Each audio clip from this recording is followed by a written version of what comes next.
Sir ज़र्रा और कतरा क्या एक ही अर्थ रखते हैं? नहीं नहीं नहीं, ज़र्रा ठोस के लिए है और कतरा द्रव के लिए है। ज़र्रा का मतलब कण, कण कण, ठीक है, ज़र्रा ज़र्रा कण कण, और कतरा ड्रॉप बूंद। आप वो ये ने से तो तेरा हम तुम तू ने सब, ये किस ज़बान के अल्फाज हैं? तो भाई साहब ये हिंदुस्तानी ज़बान के अल्फाज हैं जो हिंदी में भी चलते हैं, उर्दू में भी चलते हैं। उर्दू वाले कहते हैं ये हमारे हैं, हिंदी वाले कहते हैं ये हमारे हैं, और हम कहते हैं कि उर्दू भी हमारी है और हिंदी भी हमारी है, यानी हिंदुस्तानियों की। सब कुछ यहीं पैदा हुआ, उर्दू भी हिंदी भी।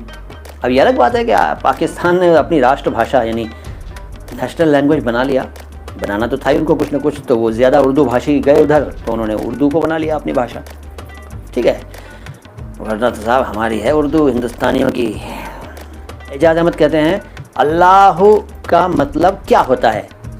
देखो पूरा है तो अल्लाह अकबर है, इसका मतलब होता है अल्लाह महान है, ग्रेटेस्ट है, अल्लाह अकबर, ठीक है, ये इसका अर्थ है। यकीन नहीं यकीन होता है, बिल्कुल ठीक कहा। बैसाखी में ख के साथ नुक्ता है क्या? नहीं नहीं, बैसाखी में नुक्ता नहीं है।